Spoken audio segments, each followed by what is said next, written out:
Welcome back to the Politics with Paul podcast. I'm your host, Paul Rader. Got another special episode on tap because we have a guest. Now, whether you're new to this podcast or not, I want to make note that in my line of work, whether I have a guest or not, I do not take a specific stance for or against anybody's political views or any political groups they belong to. But that being said, today's guest has some very worthwhile and interesting views to discuss on a topic that's often misunderstood in overall political discourse: those who identify as independent. More specifically, our topic is about the psychology and viewpoints of independence as opposed to aspects like their electoral viability or whether we're going to see more and more of them win elections soon, though maybe we'll dip our toes a little bit into those points. But here to talk with us more in depth about the topic, someone who is more ingrained in this independent movement, if you will, is our guest today, Lura Forcum. Lura is the president of the Independent Center, which focuses on info, research, and engagement with independent voters. Previously, she was the director of marketing communications at the State Policy Network and an assistant professor of marketing with Clemson University. And she also holds a PhD in consumer psychology from Indiana University. So, without further ado, please welcome to the show, Lura Forcum. Lura, thanks for taking the time to be here today. How are you doing? I'm great, Paul. Thank you for having me on your show. Yeah, absolutely. Thank you for being here. So, first up, let's talk about more about what you do right now. So, what led you to head up the Independent Center and what is your goal with the organization? So, the Independent Center, like you said, is primarily doing research and engaging with people who identify as political independents or even just kind of independent minded. And the reason it appeals to me personally is because I really don't have a party. I feel kind of politically homeless, and I have for a long time now. And so I was really eager to do something to engage with other people who also feel like they don't have a political home.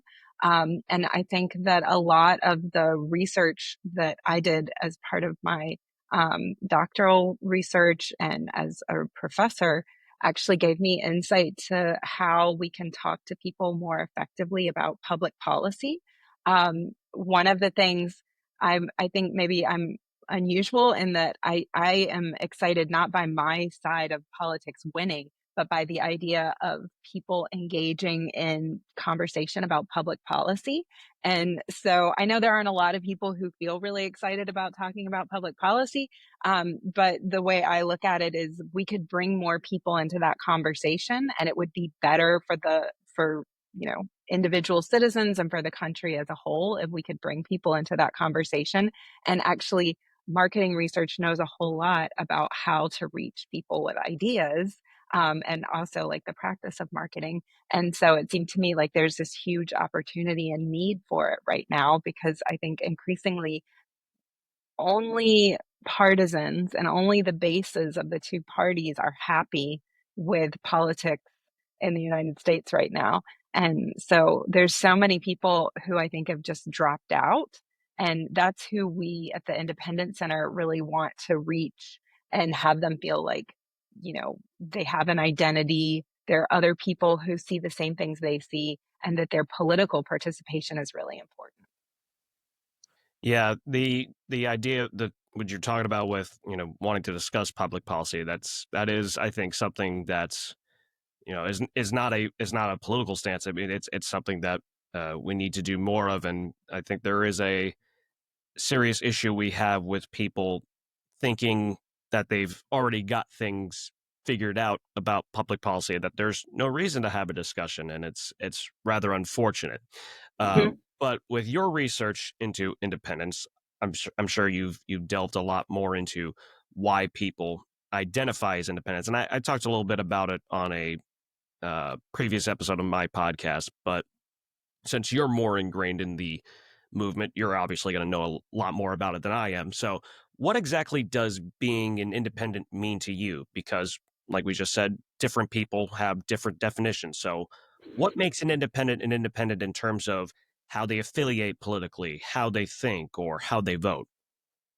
Yeah, so we have a lot of research that we've done at the Independence Center, doing polling, doing data work, with AI, and so there are a lot of things that I could kind of point to. The one of the main things that we focus on is the fact that voters don't have to vote for a third party to be independent.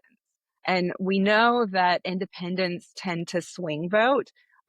They delivered the last election to Donald Trump, but the previous election went to Joe Biden largely because of independent voters. And so they keep, swinging back and forth. And that actually brings accountability to the system, right? Because it means you have to court these voters. They're not just baked into the equation. And I think a lot of the conversation among the professional political class is based on the assumption that like you have a base and you only have to speak to those people. But if you can't win an election without independence, which is increasingly the case, then you actually have to deliver something to this group of voters in the middle and make sure they're happy in order to get their votes. So one of the things that we're also kind of assuming when we say independent is that they are people who are pro democracy. They fall somewhere, and we can get into how complicated this is, somewhere in the middle of the left right political spectrum, not on the outside. So, while I'm sure there are people who consider themselves independent who are communists or socialists or fascists or whatever, that's not the group of people we're talking to. We're talking to people who are more in the center of the political spectrum. Um, and so, like I said, these are swing voters. These are also split ticket voters. And we're seeing, some states just tend towards split ticket voting, right? They'll have, they went for Donald Trump in the November elections, but they elected Democratic senators or Democratic governors or more Democratic seats down the ticket.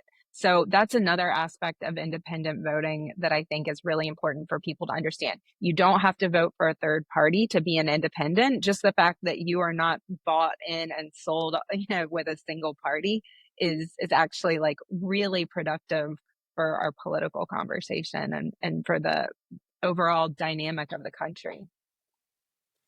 Yeah, with the whole split ticket aspects, that's something I want to talk about either with a guest or just on my own in the podcast. Just because the general uh, consensus, I guess, if you will, is that split ticket voting is not quite dead, but it's at lower levels than we've seen in the past, which may be the case, but you still do see some very noticeable instances in Arizona, Maricopa County. Uh, the Democratic U.S. Senate candidate Ruben Gallego won that county, but Donald Trump won it in his obviously in his presidential bout. So you've touched a little bit on it with these past couple questions, but let's focus a little bit more about it now. What are some of these common traits that you see from independents, whether just how they vote in particular or just how they think in general about politics? So I'll walk you through a few different things that kind of like stand out in our research about independence. Um, we see that they tend to be very live and let live socially. So they have, they think that people should be allowed to make decisions about their personal lives um, without government interference, right? So they tend to just be very like um, open to other people's choices, especially when those choices don't affect them. They also tend to believe that like the financial health of the government of the country is important, that debt and deficit is a concern. Um, but that's not the same as saying cut everything, right? Like they have, I would say, very balanced views on both economic issues and social issues, right? They're like, we got to solve this. It's not one or the other. And I think one of the reasons they're turned off by the parties is because the parties tend to have these really extreme views that just don't represent the complexities of modern life. Um, so we see those types of views on policy. Another thing that's really interesting in our research about independents is that they tend to be younger. And so younger generations, especially millennials and Gen Z, are more likely to identify as independent, which, people are looking at and trying to understand how that trend will continue as they grow older, right? Like the assumption of a lot of people who are involved in party politics is that they will come home. That's what they say. They'll come home to one of the parties. And we really have our doubts about that because, you know, for most of these voters, if they're younger, there is no home, right? Like they never identified with a party. So there's not a home to return to.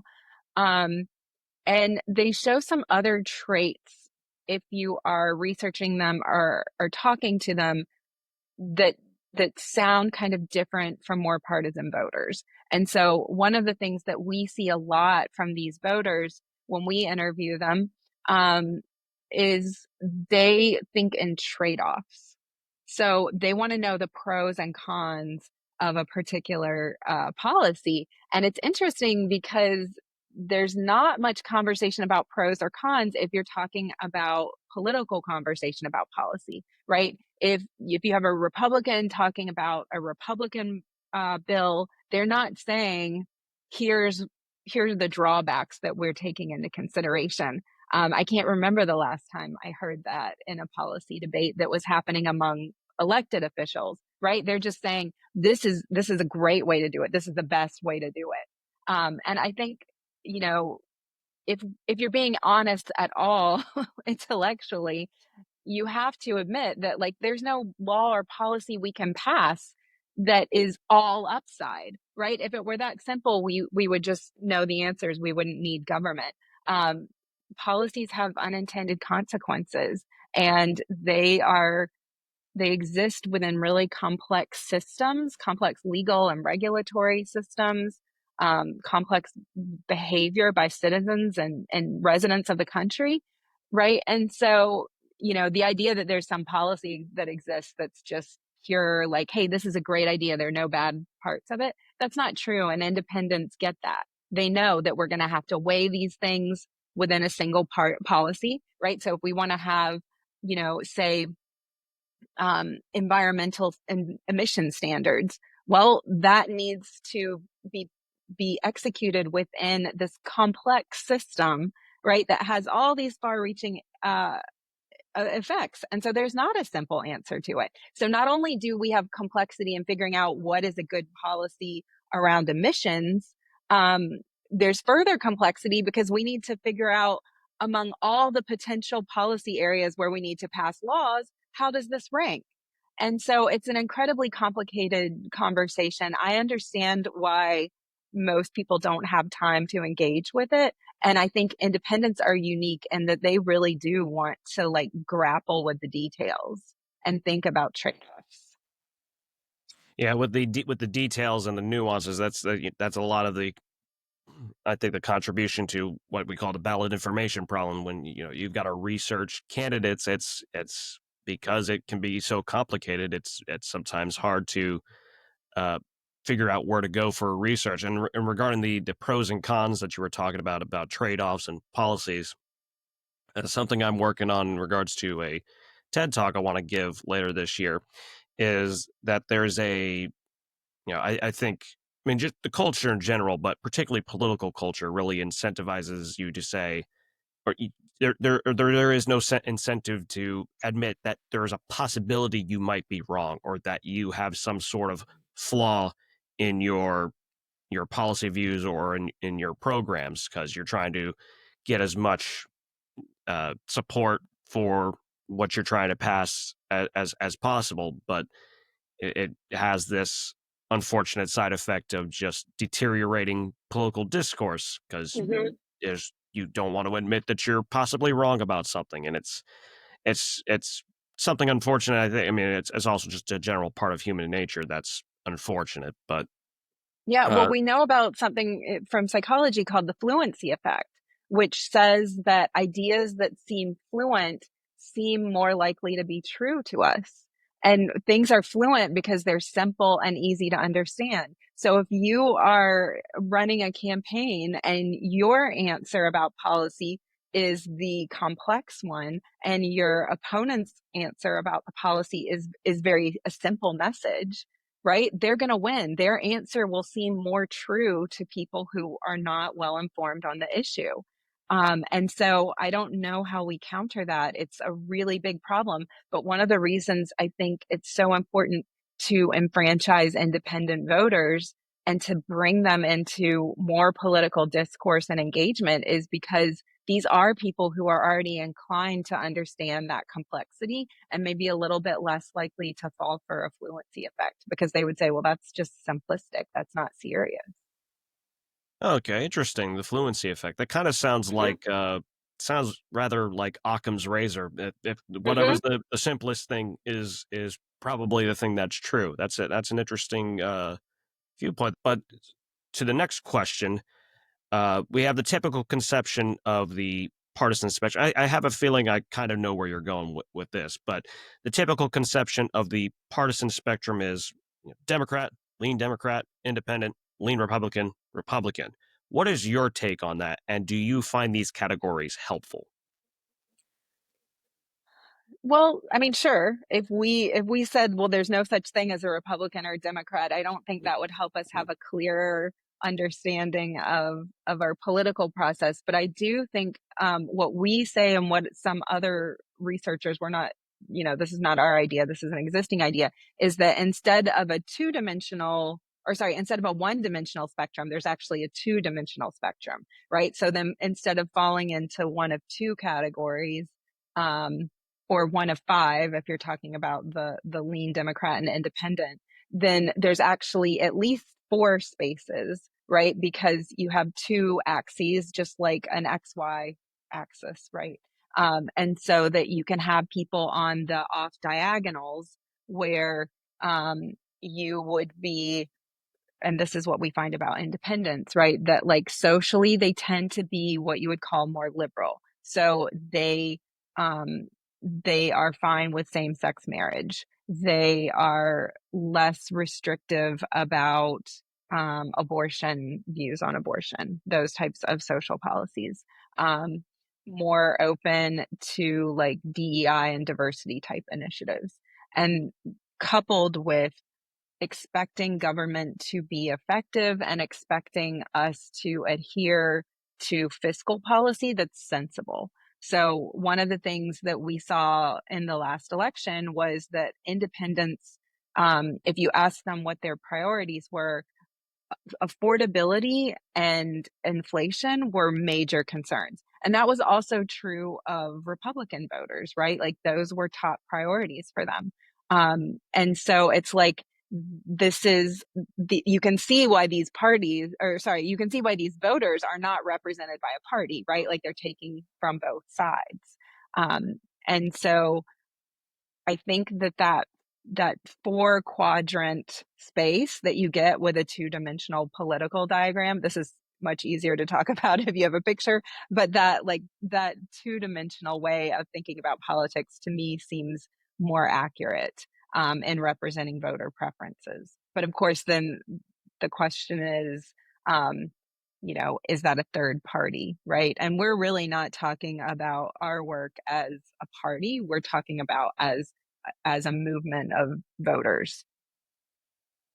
Well, I think it's a good segue into this next question because excuse me, independents are often treated monolithically. And I mean, I generally have a problem with a group being considered monolithic, even though we all at some point treat a group as monolithic. But much like Democrats and Republicans are sometimes considered to be monoliths, even though they're not as well. But from an outside observer's perspective, it might seem like independents are a less cohesive group. So, do you agree with that conclusion, or are independents more cohesive than we often think? Or maybe the better question is, in what ways are independents a cohesive group, and maybe what in other ways are they not so much of a cohesive group in your estimation? Yeah, so we actually have some research measuring cohesion of political views. and we compared the cohesion of independents, Republicans, and Democrats, and actually found that the independents were most cohesive. Um, and I think part of the reason that's the case is because increasingly it seems like the parties are less reliant on the political philosophy that might have dictated their positions like 20, 30, 40 years ago. And they really seem to form their policy positions just in opposition to the other party, right? So if Democrats are concerned with environmental conservation, Republicans are completely opposed, right? And there's just it seems like there are few areas um, in which both parties agree with each other. But that's actually kind of misleading. If you poll people on their views on a lot of these issues, you'll find that they're closer together than our national political conversation sounds or than you would hear in the media. So it's interesting to me that we have this really divisive rhetoric, but people's beliefs, especially when you poll them in ways that don't rely on like the political language that's used to describe the policy, you'll hear something really different than what is supposedly the position of people, like if we're treating them like a monolith, like you were saying. That's an interesting way to put it, because whenever I think about cohesion, I often think back to something I learned in grad school. There was a political scientist, the late great Philip Converse, or at least I think he's passed.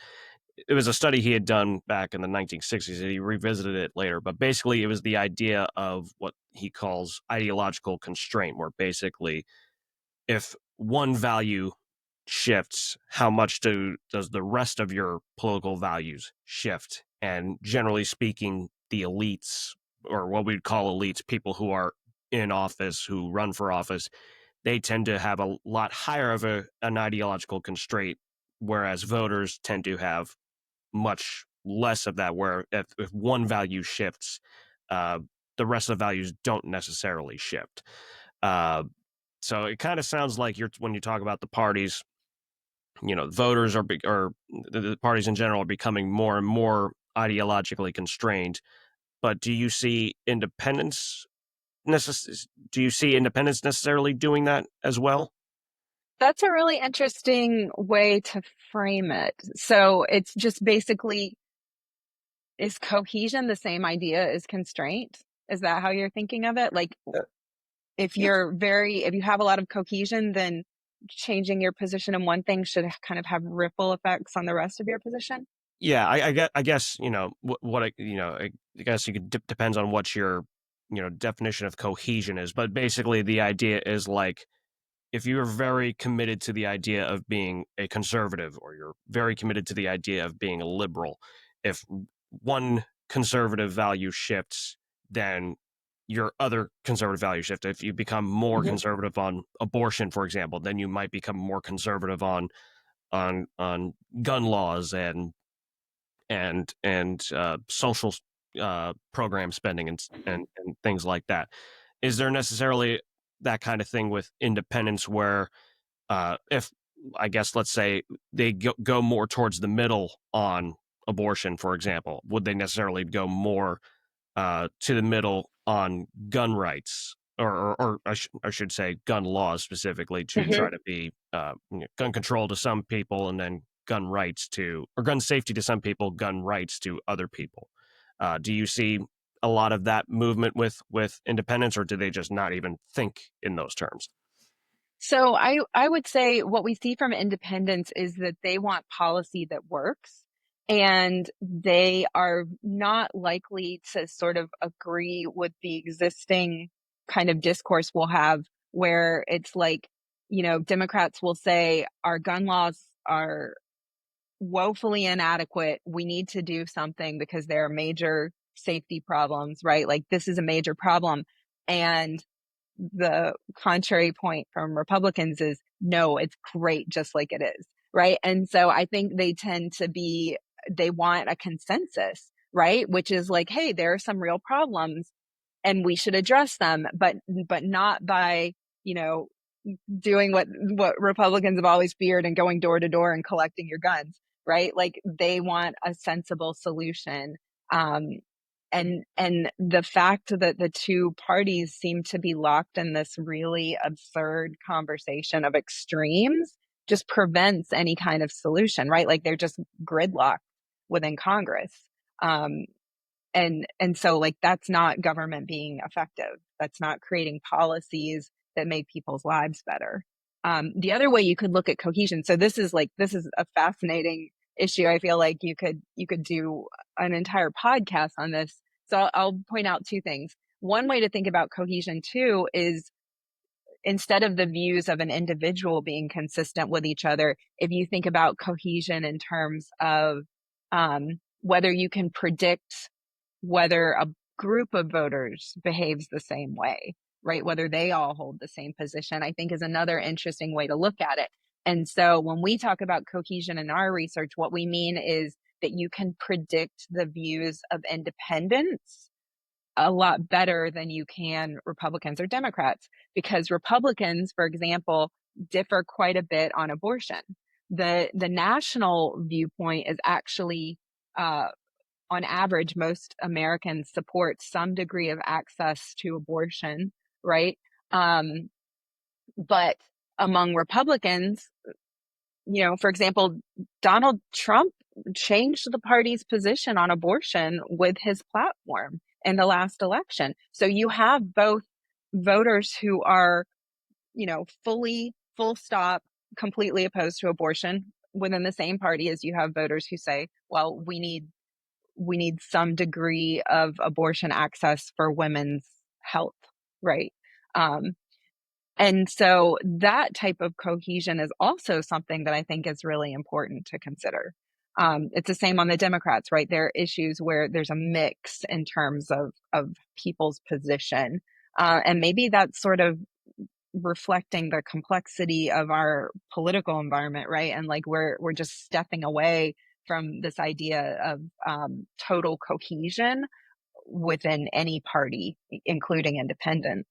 The other thing that I think is interesting and notable is the fact that um, it seems like the parties have kind of stepped away from the underlying philosophy that used to kind of govern what the platforms and planks that made them up were. And now it tends to be much more driven by an individual. I think it's most obvious on the Republican side, but it's happening on the Democratic side as well. And so I think when you can't say, what do we mean by being Republicans or what do we mean by being Democrats, then all you're really left with is like, well, we do whatever the president says.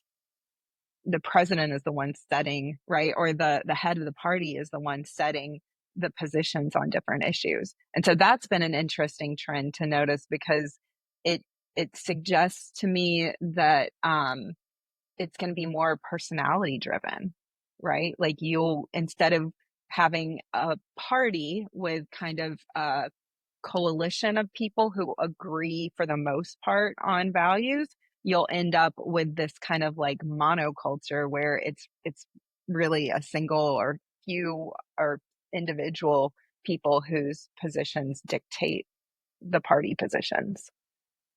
Of that, the whole, we tend to look towards a figurehead for some sort of Mm-hmm. guidance or what have you, and then I guess you, like you're saying, kind of see that a little bit more these days. Just want to make sure I heard something correctly, because that was a really interesting point. You said it's actually easier to predict independents and how Mm-hmm. they think on a position versus Republicans and Democrats. Mm-hmm. Yep. So yeah, it's because there's a mix of positions on an issue. Like, it is abortion is a good example, but also things like school choice, right? You'll have a range of degrees of acceptance on it within the same party. And that's true across multiple issues. Immigration is another example. Um, right? Where within the same party, you have some people who would be more receptive towards,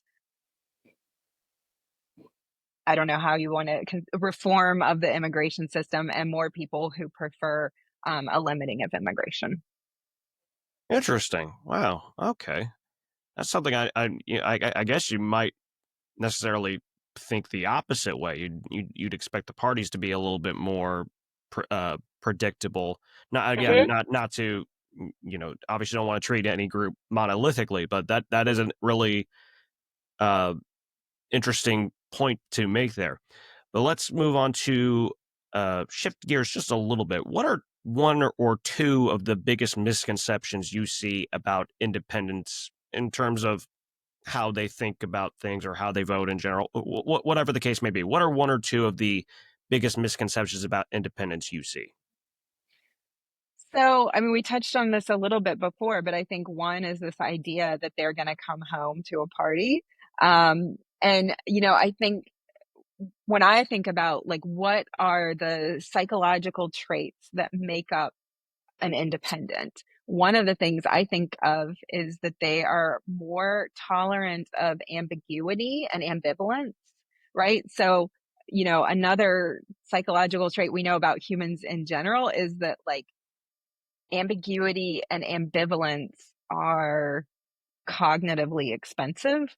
And we don't like to have things up in the air and unsettled, right? Like we just want a ruling. We want to know, is this good or bad? And I think independents have a lot more tolerance for that kind of, there's some good parts, there's some parts. It's a mix, right? And so I actually think that means that they're not going to be inclined to come home to a party. I think that's a serious misconception. And, as long as people in party leadership and in like political advertising and the sort of political industrial complex, as long as they are able to sort of rely on partisans to win elections, they don't have any incentive to reach these independents. But the more independents there are, the more they're really going to be forced to compete for votes. And I think that's the best thing that can happen. Um, I think about it in terms of like consumers and marketplaces, right? Like where you have a lot of competition for for consumers for selling them a product, you get higher quality products at lower prices that match what people want more. And so that's not really what we have in politics right now. We have two parties saying, well, this is what we are, take it or leave it. And that they've arrived at this equilibrium where it's like they're both I think they're both very happy with where they are, right? Because they don't have to actually listen to voters and court voters and win over voters. They just talk to their base. Whatever we sell at the Republican store, you can take it or leave it, or whatever we sell at the Exactly. Democratic store, you can take it or leave it. You can take Uh, it or leave it. Yeah. yeah, And you fundraise off of this, right? Like you fundraise off of the fact that you're stopping the other guys, but you don't have your own vision of what you can offer to voters. And so I understand why it's appealing to the parties, but I also think that it's not serving voters. yeah, and in a way, it's also not serving their. I mean, sometimes they don't realize it, but it doesn't serve their interest eventually anyway. So sometimes it causes them to lose an election, kind of like you're losing Mhm. business as a store. So that's a really neat analogy that I hadn't really thought about before. But going back a little bit real quick to the ambiguity and the ambivalence, I think it kind of goes back to that whole culture not wanting to, and we don't want to admit that we're wrong about something. It's sort of a Mhm. threat to not only to whether we, how right we think we are, but like a threat to our existence. Like, no, I've already figured this kind of thing out. Mhm. I don't need other considerations. I kind of think about it in that regard.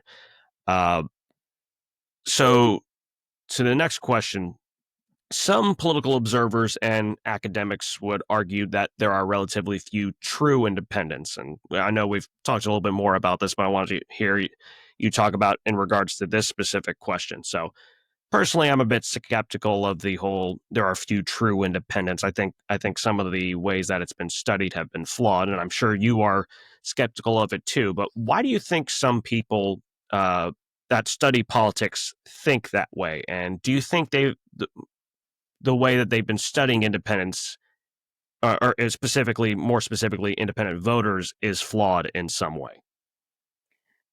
So if they mean independence in the sense that they vote third party, then I would have to agree. Like in terms of pure third party voters, those are a very small fraction of the electorate, and there's not really any arguing with that.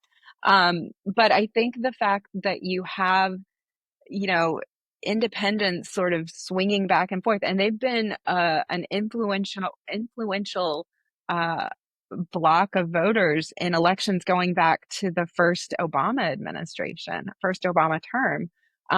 So the fact that they are looking at their two options for presidential election and saying, I'm still thinking about it. Like to me, that's a sizable group of voters.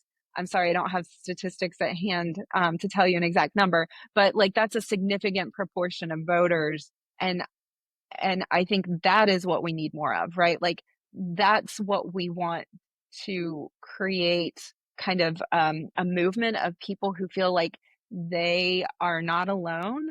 There are other voters like them who look at the ballot and go, I don't know. I'm still deciding. Tell me what you're offering. You were talking about how we like this feeling of knowing that we're right.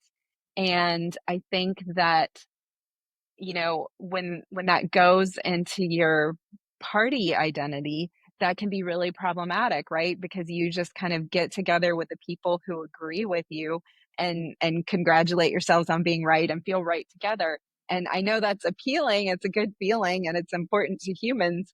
um, but the one of the things that I really like about independence is that they are, instead of saying we know we're right, when I talk to them and when you study them and listen to them talking, what they're kind of saying is, hey, we're still figuring it out.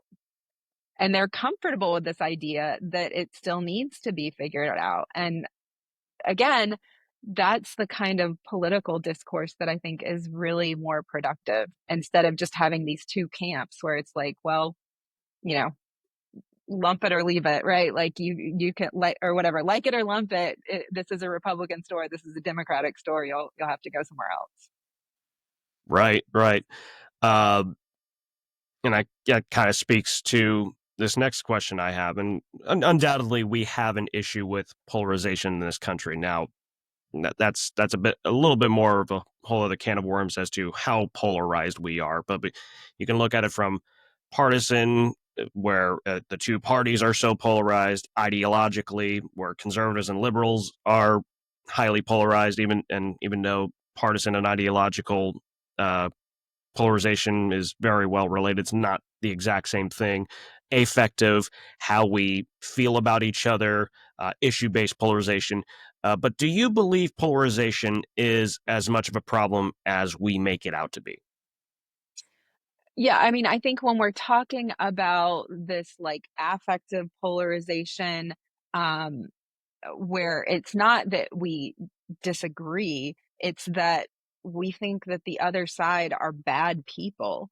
That's a real problem. And I think that that absolutely exists. I don't think that that's exaggerated at all. You hear this language, right? And in political conversation and campaigns, that's incredibly, it's polarizing. It's also dehumanizing in a lot of ways, right? Like those aren't fellow citizens that happen to have a different viewpoint. They are like they're bad or morally flawed people. Like something is fundamentally wrong with They're them. stupid and evil. Yeah. Yes. Yeah. Um, and so I think like that's incredibly damaging. Um, and I think that independents actually offer a really important counterweight to that, because what actually tends to happen, and there's research about this, that it's research from social networks, but people started studying social networks actually like in real life a long time before the advent of social media networks. um, but one of the things we know about groups of people is that when you end up with these small, cohesive groups of people who talk to each other, their viewpoints tend to get more extreme. And so it's like the more polarization we have, the more polarization we'll get, because The They will echo keep chambers. reinforcing their views, and the range of acceptable views will get smaller and smaller, and it kind of like pulls out towards the edges. And so I think bringing people into political conversation who have a mix of viewpoints, or who have, who are interested in consensus, and who can listen to other viewpoints and sort of put them together into one conversation that's not polarizing, right? It's not saying, well, you're the bad guys and we're the good guys. It's saying, you have some points and you have some points. Let's put them together into a workable solution. That's how you can actually counter polarization. But, there's actually some really interesting work being done by a group called the Dignity Index. And what they do is train people to identify dehumanizing language in political conversation. And it's really interesting because I think once you have it pointed out to you that this is actually dehumanizing, you can't unhear it. But to me, that's one of the indications that we're really in troubling or problematic territory, is the fact that we're using this dehumanizing language. And that is often the justification for violence, for threat, for all kinds of things that have never been part of the American political experiment. So I'm not saying it's a bad thing for people to disagree on policy. And I think independents are fine with people disagreeing on policy. But where you have to draw a line is in saying, we disagree and therefore you're a bad person, or you're not one of us. That's really important to our work at the Independence Center, is like, we want people to know that they are welcome to question whatever policy is being put forward, and that policy should match their preferences and their values, not the other way around, right? Like, you don't need to make yourself get on board with whatever the policy position is in order to be one of us. And I think the parties do demand that, right? They say, if you don't support this policy, you can't be one of us. If you have questions about this issue, you're not one of us. And again, that's another hallmark of polarization. Yeah, that specifically goes to, you hear Democrats call certain other Democrats dinos, and you hear Mhm. Republicans call certain other Republicans rhinos. And for anybody who at home who doesn't know, dino just means Democrat in name only. Republican means Republican in name only. It's sort of a no true Scotsman fallacy. Like, oh, that's not a real Mhm. Republican. Oh, that's not a real Democrat. Uh, and I'm glad you also singled out the affective polarization part. And that's something I am going to talk about in the talk that I'm putting together. And there's an educational email series I have about polarization and some of the ways we unintentionally increase it, and why we make those mistakes and how we can correct those mistakes. But a lot of it goes back to, I think the crux of the issue is not how far the parties are apart, or how far the ideologies are, or issue camps are. It's the affective part. It's the whole, because we hate each other so much, we have to go as far to the other side as possible. And it just really feeds into this Mhm. polarization. But at the same time, there are studies that talk about how, we do need to talk about polarization, but at the same time, the way when polarization gets uh, talked about too much, it gets too much attention. Basically, people might mute their polarization on issues, but their affective polarization increases. Their dislike of other people goes up. So it just kind of speaks to that. But a little bit more on the polarization aspect. How exactly do you see? This is probably, if you were to sufficiently answer this, is probably a little bit too long, but just some of the key points you think. How do you see independence helping to close this polarization gap? And how does political independence help the nation become less polarized? So the way I would look at it is that, you know, partisans are going to make each other more extreme on both sides, right? And we can't get those extreme voices out of politics, right? Like, there's no getting rid of those people. The only thing we can really do is moderate their effect by bringing in voices that are less extreme. And so the opportunity here is to bring in more voices And I think the thing that will happen is um, they if the parties have to compete for their votes, it will actually pull the party positions back toward the center, right? Rather than this like small extreme body that's just going to keep getting further and further to the edges, right? Like it's the fact that you have to appeal to and win over these voters who are not a done deal for anybody's camp that will actually sort of turn down the temperature on affective polarization. And another thing that we know in research about interacting with people who disagree with you or who are different from you is that that's a really powerful force for addressing the affective polarization. Because I'm sure you've probably had this experience. I have it.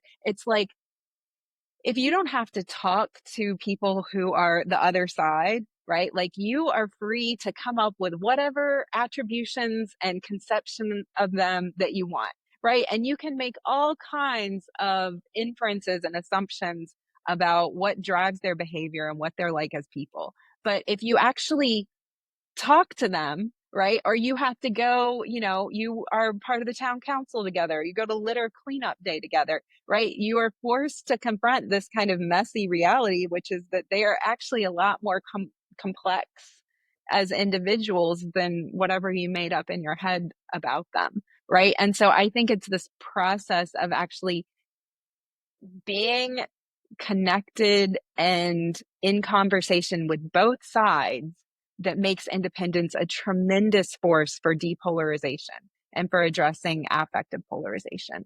But, I think I've been thinking about this a lot lately, like as it relates to my kids and trying to set up play dates, which, if you have kids, everybody works, everybody has school activities. It's incredibly hard to arrange a play date for kids to hang out and do things, right? And so I think what happens is you end up hanging out with the people who are most like you, right? And the kids are going to do it. They're going to hang out with, if you can only do one play date in a week, it's going to be your favorite friend, right? And it happens to adults too. We don't have time for socializing. We don't have time for rubbing elbows with our neighbors and having dinner.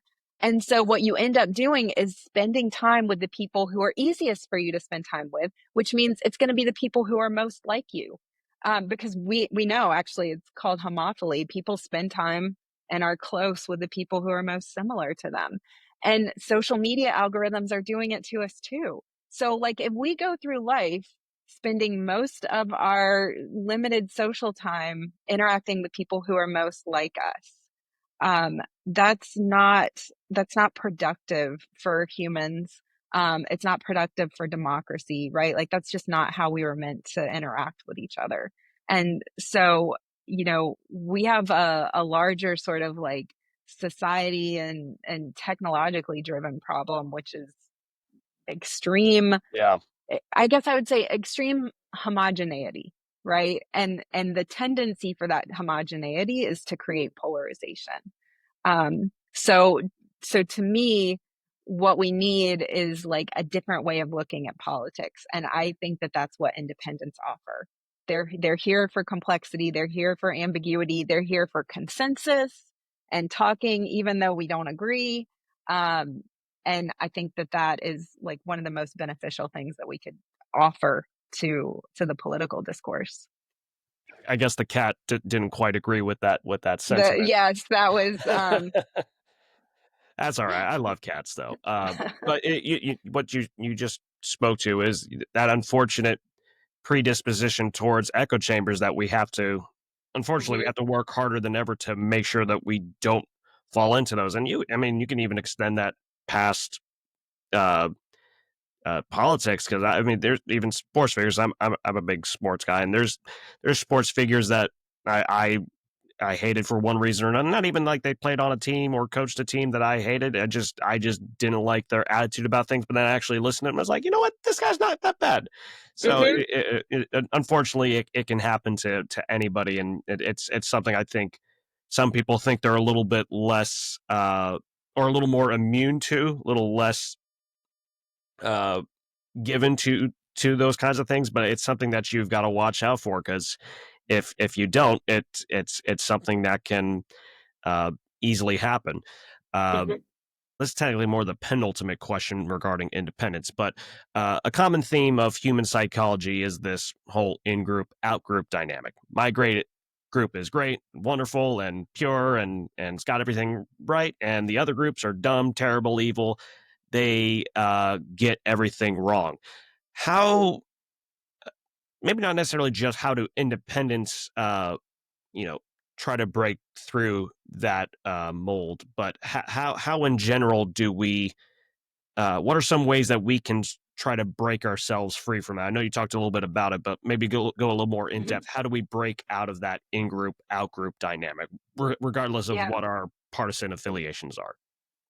So that's a great question. And in-group and out-group dynamics are an area of psychology um, that I think is actually really helpful to understanding our political environment right now because and I don't know if this is, common knowledge among people in general, but like this is how I think about our political dynamics. So in groups are like, you know, what would have been your tribe 10,000 years ago, 20,000 years ago, right? Like these are your relatives and close others. And in modern life, it's like maybe it's our neighborhood, maybe it's our worker, our colleagues at work, maybe it is like a religious community. And so you can have multiple different in groups, right? But we don't have as much experience with out groups. So out groups in historical times would have been other warring tribes. And we have a little bit of outgroup dynamics in our normal life, or at least we have over, the past 50 years, where like, the fans of a competing sports team, maybe it feels outgroupy. Or if there's a hostile nation, right? Like residents of China or Russia, right? Like we would view them as an outgroup to us. The problem is we're now looking at the other political party as an outgroup. And I think, what we're forgetting is that outgroups historically were for warring and fighting and taking from, right? They were not us. We are the in group and then they are the out group. That's them. They're bad people. They don't need to be treated with the same human dignity and respect. And in some cases, people would agree that they're not even fully human, right? And so that's what I hear creeping into our political rhetoric. And, that's what explains why you have one set of standards for your own party leadership and a totally different set of standards for the other side, right? Like that's why when you look at your party leadership, you would say like, oh, well, he doesn't really mean that. Um, she's very trustworthy, right? Like you make much more positive attributions. You have a lot more trust for the within the in group, and the out group can't be trusted, right? I don't know if you're familiar with this, but people's we do polling, everybody does this polling, right, about like the direction of the country or your Right. feelings of related to like feeling like you have financial resources, right, people's Yeah. economic prospects. For I think the past 80 or so years, those feelings of economic security have tracked with whether your party is in power, right? And so if you don't have this in group out group understanding, then you would be like, well, why should that matter, right? But the reason it matters is because people actually give preferentially to members of their own in group, right? So if you have resources that you're giving out, you give more of those resources to the in group and you give fewer of them to the out group. Even if you're asked to distribute them evenly, people do this without awareness. And so that explains why when the other party is in power, you go, well, like, that's not good. I'm not going to get the stuff I need. I don't feel very secure. And I don't trust them to govern in my favor. And so that is the dynamic that I wish that more people understood because it's just so damaging and problematic. It doesn't belong in our political conversation, right? It doesn't Yeah. matter if somebody is a Republican or a Democrat or an independent, they're my fellow citizens. And we have to govern and live together, and we can govern and live together even with really like deeply ingrained differences of opinion about politics. So I think that we have to like understand this inclination and take steps to talk differently about politics. And that's what I like about independents, is that like they don't have a strong feeling of like, hey, you're on my side or you're not on my side. They're just kind of saying, guys, we're going to have to all figure this out. No, I totally get that. Uh, and, you know, with the whole, sometimes you get those. Trying to think of a specific study, my memory's hazy on it, but basically how, you know, if there is an exception where your in group does something that is not necessarily morally reprehensible, but they do something bad that's not necessarily related to political views. You might say, "Oh, well, that's an exception," or "They're not really one Mhm. of us." And then if somebody on the out group does something that you respect, you're like, "Well, that's just an exception. That's Exactly. that's one of the good ones." Yeah, I hear Yeah, that. exactly. That's the fundamental attribution error, is that, for in group or for you, right? The explanation is like, well, that's not really who I am. That's not really my fault. That wasn't my control. It's making these, in psychology, they're called motivated attributions or motivated judgments, because your motivation is to explain why you and your side is right and the other side is not. And so we do all this discounting, right? Like, if the Trump administration fixes the American economy and everything is great, 4 years from now, then Democrats will say, well, actually, that was all because of Joe Biden's infrastructure work, right? Right. And if he doesn't, right, Republicans will say, well, he Joe Biden left it in such bad shape. What could he have really done? Right. And so we're left with this conversation that is actually not really tethered to reality, right? It's just in group members defending their own. And so I think the more we can involve independence and enfranchise independence, the less our conversation will be motivated in that way, right? It'll be like, I don't really care whose side did what. You are an elected official. Your job is to govern effectively in the interests of all citizens of this country, and you're not doing it. Yeah. Uh, Yeah, I remember the first time I really noticed that. I was 8 when George W. Bush won his first term, so I didn't really quite see it as much with Clinton and Bush, or I wasn't really aware of it. But I mean, that thing about whether it was Joe Biden or Donald Trump responsible for it kind of makes me think of back when from George W. Bush to Barack Obama, it was kind of the uh, same way, because again, everybody's got to be, my guy is the one that was the correct one, kind of thing. Before I get to the final question, which is a non-political thing, any final thoughts you'd like to share about independent voters or candidates, or something that you'd like to reiterate? Yeah, so I'll just reiterate that, you can be an independent or an independent minded voter without voting third party. You can split ticket vote, you can swing vote, right? Like you can go back and forth.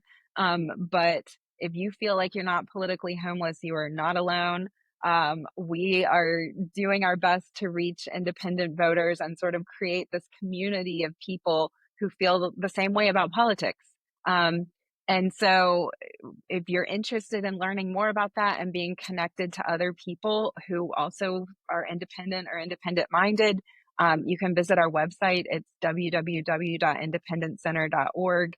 And we have a newsletter sign up at the top of the page and the bottom of the page. So we send out a weekly newsletter. And what we're hoping to do this coming year is start doing some informal meetups around the country so that people can feel like they're part of something that is politically engaging, and like fits their values and their needs instead of asking them to fit to a party's. Well, there you go. Go ahead and check out that newsletter. I'll give you a chance at the end to also any other media you want to share. But first, to end things off, whenever I have guests, and sometimes even when I'm doing it on my own, I like to ask non-political, fun questions. No right or wrong answers, because you know what? It's not always about politics for us, nor should it be. And we like to be well-rounded individuals. So today's random question for you, Laura, is: would you rather like to be able to play every instrument in the world or speak every language in the world? Oh, wow. That is a great question. Okay, I would take every language. Um, and the reason is because I think there's some research about this, but I'm not super familiar with it. But you know, the language people use about the world around them, like, colors how they see the world. And so I think having access to a whole lot of other languages would give you a different view of the world, and like you would move through the world differently with that perspective. So my answer is every language, and if my childhood violin playing is any indication, maybe we're all better off if I avoid instruments. Well, I mean, hey, if you chose being able to play every instrument, then you'd be I good would at it. I'd play them perfectly. Okay, Yeah, I'm yeah, still gonna stick with language. yeah. That's fine. And I'm in agreement. I used to be much more in agreement with, like, yeah, being able to speak every language, much more utility, and it'd be fun to just speak Spanish and then turn on a dime, go to German and then Italian or Hmm. Swahili or something really esoteric. I'm a little less on that side. I still would pick the languages, but I sometimes think, boy, I'd love to be able to shred a guitar or be Oh, able that's to true. just go crazy on drums. If I could play, Alice in Chains is my favorite band, so if I could just play every one of their songs with every instrument, that'd be so. I'd feel so cool. But I do have That's to give true. it to And the languages, though. I think I can tell you my recollection of my brief and un- unpleasant for other people stint with violin is that playing music with other people is like an incredible experience that Yeah. I don't really get to have anymore, and I kind of miss that. And if we're trying to make a plug for people getting along better with each other, maybe music would be more successful even than being able to speak to other people. Like, if we can just all pick up an instrument, Yeah. No, you know, absolutely. coordinate ourselves that way. Oh yeah, absolutely. So yeah, it's definitely a much harder question for me to answer these days, but I'll still have to give it to language. But in any case, Laura, thank you so much for being on here. Any other media that you want to promote? Um, I mean, come to our website, independentcenter.org. We're also on Facebook, Instagram, uh, and LinkedIn. We have a Twitter, but and we use it, but it's less conversational. So you can follow us on those platforms if that's the way that you like to engage as well. And reach out, because we're we're trying to build a movement of folks. So we want to hear from people. Well, there you go. Go ahead and check out all that stuff. And once again, Laura, thank you so much for being on here. My media is going to be in the show notes. The Paul Rader author and speaker on Facebook, my LinkedIn, my book, Why Independents Rarely Win Elections and How They Could Become More Competitive, sort of talks a little bit about some of the stuff on here. But of course, Laura is much more ingrained in the movement. But yeah, that's on Amazon in ebook and paperback format. And my educational email course I cited earlier as well. But with that all being said, we're going to wrap things up. So thank you so much for tuning in. And until next time, take care.